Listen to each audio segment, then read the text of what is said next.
안녕하세요. 30대 중반 여성입니다. 남들은 제 나이에 초혼도 한다는데 전 결혼한 지 얼마 되지도 않아서 바로 뒷걸음질 쳐 나와서 이 나이에 돌싱으로 살고 있네요. 그래도 계속 참고 사는 것보다는 제 발로 나올 수 있을 때 그 집에서 뛰쳐나온 게 훨씬 잘한 일이라고 생각하고 있습니다. 전 30살에 결혼했는데 남편과는 동갑이에요. 요즘은 대개 결혼을 준비하더라도 주도권을 신랑 신부가 쥐는 경우가 많은 것 같은데 제 경우엔 시댁의 입김이 너무 셌어요. 위로 누나가 셋이나 있는 막내 아들로 자란 남편 때문이었는데요. 남편은 뭐든지 사사건건 아버지께 전화해서 다 허락을 받고 여쭤보려고 하더라고요. 아버지가 하자는 대로 하고 아버지에게 물어봐야 되고 나중에 웨딩드레스에 걸칠 장식까지도 우리 아빠한테 물어볼까 하는 바람에 제가 짜증을 벌컥 내기까지 했죠. 저희 시아버지가 젊었을 적부터 부동산 임대업으로 자수성가해서 모은 재산이 꽤 많은 분인데 온 시댁 식구가 아버지의 능력과 권위에 쩔쩔매더라고요. 남편도 어릴 때부터 그런 분위기 속에서 자랐고 특히 막내라고 온 가족의 귀여움을 듬뿍 받고 능석바지로 자랐다 하니 그런 모습들이 아주 이해가 안 가는 건 아니었어요. 하지만 집안을 외동딸로 하고 싶은 말 다 하고 독립적으로 자란 저로서는 티는 안 냈지만 가끔 옆에서 보면 할 때가 많았어요. 신혼여행에서도 저녁 메뉴 정할 때조차 문득 아빠가 발리 가면 이거 사 먹으라고 했는데 라고 하길래 제가 자기야 우리는 이제 부부고 30살 성인이잖아. 제발 우리끼리 먹고 싶은 거 정하면 안 될까? 아버님 이야기는 좀 그만해주라. 라고 핀잔을 주기까지 했습니다. 그렇게 신혼집에서 신혼생활을 하고 있던 어느 날이었습니다. 어느 날 시댁에서 연락이 왔는데 시어머니께서 많이 편찮으시다고 하더라고요. 급하게 병원에 갔는데 글쎄 어머님이 간암이라는 겁니다. 술을 드시는 분은 아니었는데 원래 간염이 있으시고 가족력도 있으셔서 늘 가족들이 걱정이었다고 했어요.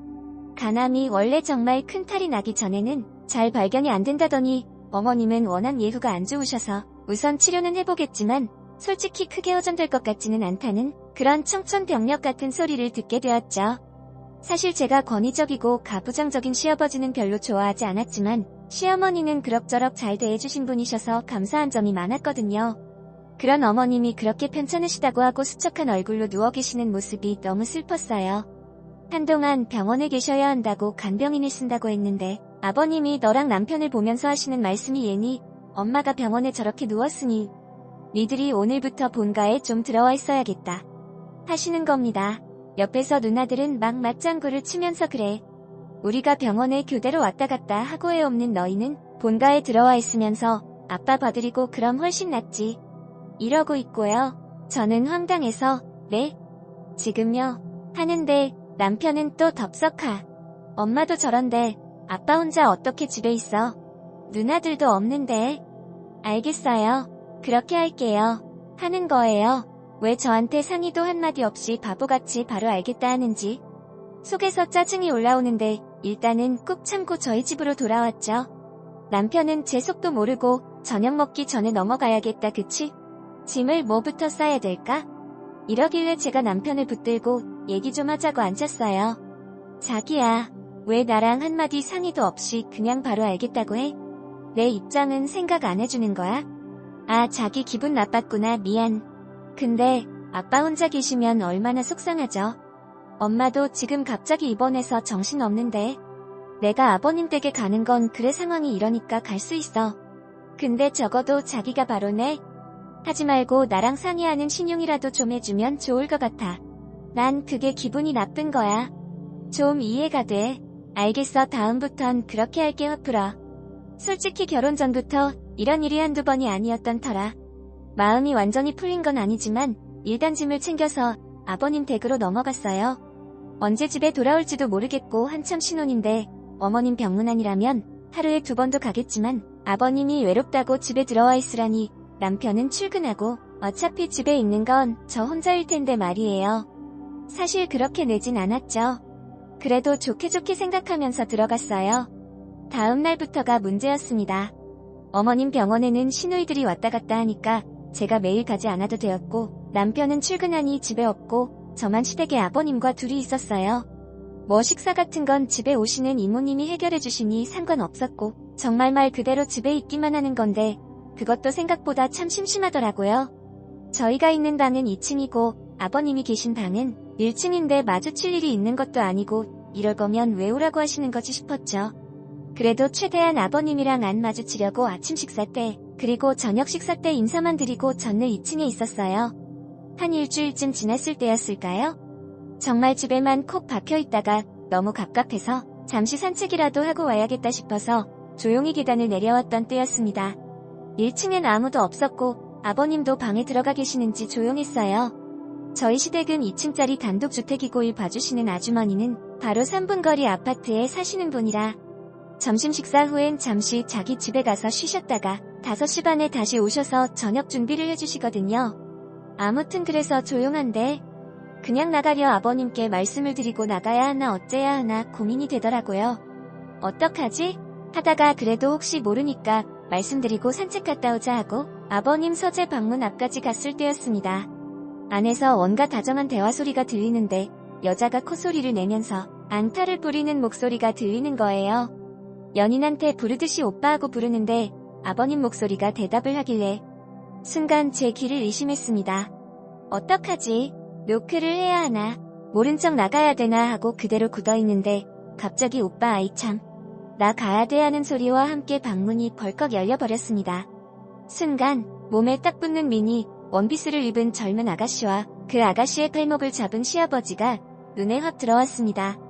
솔직히 누가 봐도 나이 차이가 엄청 많이 나는 것만 빼면 애인이 집에 간다니까 더 있다가라고 끌어당기는 장면이었어요. 전 너무 놀라서 그게 하고 말을 막 더듬을 수밖에 없었죠. 아가씨가 얼른 시아버지 손을 뿌리치더니 진짜 짜증나 하고 핵 나가버리고 시아버지가 절 한번 힐끗 보더니 왜? 무슨 일로 내려왔냐? 하시더군요. 너무 당황스러워서 뭐 좀 사러 나갔다 온다고 말씀드리려고요. 했는데 아버님이 퉁명스럽게 그런 거 하나하나 다 물어볼 필요 없고 알아서 다녀라. 그리고 뒷문으로 왔다 갔다 하면 된다. 하고 서재문을 꽝 닫아버리셨어요. 방금 내가 뭘 본 거지 하면서 산책을 나오긴 했는데 곱씹어 볼수록 상황이 너무 그렇더라고요.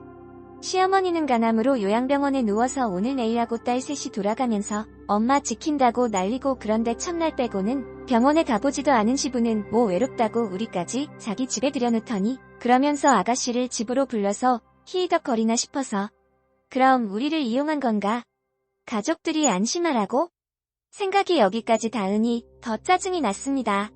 씩씩대면서 이걸 어떻게 하나. 남편에게 말을 해야 되나 말아야 되나 한참 고민하는데 집으로 돌아오는 길에 문자가 와서 보니 아버님이 서재방에서 좀 보자고 절 부르시더라고요. 서재방으로 들어갔는데 아버님이 굳은 표정으로 앉아 계셨습니다. 며느리, 내가 할 말이 있는데 아까 그게 말이야. 아까 나가신 여자분이요? 그래. 그게 때문에 내가 할 말이 좀 있다. 전 아까 본 풍경이 너무 좀 민망해서 여자분 만나시는 거 비밀로 해달라고 하시게요? 하고 조금 퉁명스럽게 되물었죠. 그런데 아버님 반응은 뜻밖이었습니다. 아버님이 절 빤히 보시더니 비밀? 뭐가 비밀이지? 하고 물어보시더라고요. 전 더 당황했어요. 비밀 아니에요. 모른 척 해달라고 하시는 말씀인 줄 알고 비밀로 해달라는 게 아니라 눈치껏 며느리가 잘 처신해야지. 그리고 네가 나 좀 도와줬으면 한다. 솔직히 듣자마자 이게 무슨 소린가 싶어 기가 꽉 막히더라고요. 네? 그 친구 나이가 며느리 또래인데 내가 아무리 노력을 해봐야 젊은이들 취향을 완전히 잘 모르겠더라고. 그래서 며느리가 좀 도와줬으면 해. 잘 도와주면 나중에 내가 죽고 나서 너희한테 하나라도 좋은 일이 더 많이 생기겠지. 순간 무슨 말씀인지 알겠더라고요. 다들 말은 안 하고 있지만 시댁 식구들이 돈 욕심이 엄청 많거든요. 저희 신랑은 덜한 편인데 누나들이 알게 모르게 서로 싸움도 굉장하고요. 요즘은 아들 딸 구별 없이 진 재산을 똑같이 나눠야 된다라고 누가 강조하면 옆에서 다른 신우가 무슨 소리야. 그래도 솔직히 공들인 자식한테 떡 하나 더 가는 게 현실이지. 이런 얘기를 하면서 막 눈에서 불꽃이거든요. 그래서 아버님 돌아가시고 나면 정말 앞으로 장난이 아니겠구나 이런 생각은 여러 번 했었어요. 그런데 아버님마저 대놓고 저한테 저렇게 협박하는 것처럼 자기 불륜 도와주면 나중에 콩고물이 떨어진다는 얘기를 가뜩이나 어머님 병원에 들어가셔서 집안이 어수선한데 괜히 불난 집에 부채질하는 꼴이 될까봐 걱정도 되고 남편이 그런 눈치나 센스가 좀 부족한 터라 혹시라도 자기 누나들한테 알리면 집안이 난장판이 되게 뻔했어요. 그렇게 저의 지옥같이 불편한 열흘이 시작됐습니다. 저한테 들키고 나서는 시아버지가 점점 더 대담해지시더라고요. 일부러 제가 일러바치나 떠보려고 그러는 것 같기도 하고요. 2층에 손님방이 있는데 그 방에는 테라스도 딸려있고 좋은 욕조도 있거든요.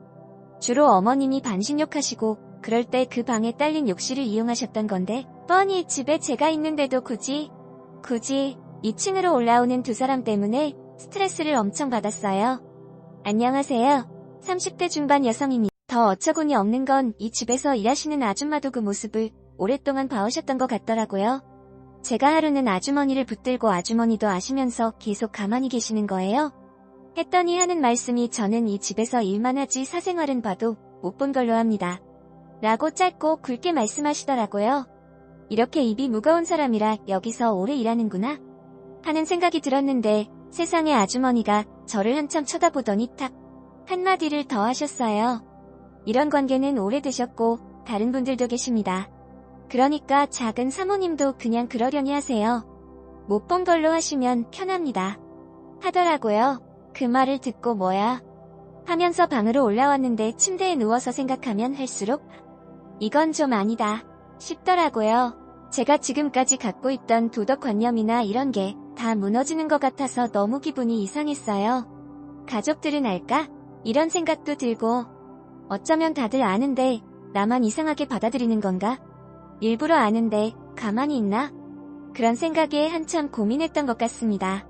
살짝 잠이 들었는데 전화가 울려서 깼더니 시아버지가 전화를 하셨더라고요. 1층으로 좀 내려와 봐라. 내려갔더니 저한테 이런저런 심부름을 본격적으로 시키시더라고요. 내가 지금까지 보니까 네가 신랑한테도 말 안 하고 네 시누들한테도 가만히 있어서 부탁을 좀 본격적으로 하려고 한다. 하시더니 저한테 쪽지를 하나 주셨어요. 펴보니까 29살 여자 액세서리, 29살 여자 핸드백, 29살 여자가 좋아하는 레스토랑, 29살 여자가 좋아하는 속옷 이런 게 막 적혀 있더라고요. 와, 저희 시아버지 몇 살인 줄 아세요? 70이래요. 71. 시아버지도 시아버진데 도대체 저보다 한 살 어린 저 여자는 뭐 하는 사람이지? 이런 생각이 들고 남편이 알면 어떻게 될까 싶고 아무튼 그래서 그 쪽지를 들고 표정이 굳었더니 시아버지가 또 저를 달래면서 잘 생각해봐. 이게 다 좋은 일이야. 며느리는 모르겠지만 지금 상황을 봐라. 애를 엄마가 아무도 모르게 꿍쳐놓은 용돈이 좀 있거든. 사람 가고 나면 그거를 아무도 모르게 너한테만 보너스로 챙겨줄 수 있어. 그 돈은 뭐 며느리 쓰고 싶은데 다 쓰던지 내가 터치 안 하게 하면서 능글맞게 웃으시더라고요. 표 쏠리는 경험이었습니다. 제 방으로 올라와서 한참 고민하다가 눈치껏 해놓으시고요. 그리고 전화한 김에 얘기하는 건데 그 집 파출부 아줌마한테나 파인애플 안 먹으니까 과일 줄 때 그거 좀 빼라고 하세요. 그리고요. 솔직히 제가 반갑지 않은 건 아는데요. 째려보는 그런 눈 좀 안 하면 안 돼요. 나 좀 불편한데 솔직히 나중에 내가 새엄마가 될 수도 있는데 지금부터 잘해야 되잖아요. 그쵸? 암튼 그렇게 알고 끊어요. 뚝 하고 끊어져 버린 전화기를 들고 멍하니 서 있다 보니 갑자기 속에서 막 부글부글 끓어오르더라고요. 와, 더 이상은 못 참겠다. 이런 생각이 확 올라왔습니다. 제가 미리 말씀 안 드린 게 있는데 저 결혼하기 전에 대기업 감사팀 막내로 근무하던 사람이거든요. 지금 휴직 중이지만 그래도 그 서슬퍼런 데서 이거저거 보던 짬밥이 있고 제 성격상 그런 부분을 못 넘기는 스타일이라 도저히 못 참겠다는 생각이 들었어요. 일단 남편 퇴근 전까지 잽싸게 자료를 다 정리했습니다. 아버님이 저한테 주신 쪽지, 휴대폰 문자, 통화 내역, 그리고 대화 내용까지 저 다 녹취했거든요. 보통 요즘 녹음하면 불법이라고 알고 계시지만 제 목소리가 같이 들어간 부분은 법원에서 증거로 채택될 수도 있으니까요. 처음 그 여자를 본 다음 날부터 아버님이랑 대화 내용은 전부 녹취해서 날짜별로 저장을 다 해놨었어요. 저한테 돌려 말하셨지만 나를 도와주면 콩고물이 좀 떨어질 것이다. 안 도와줄 수 없지? 이런 말들도 며느리인 제 입장에선 은근한 협박이 될 수 있으니까요.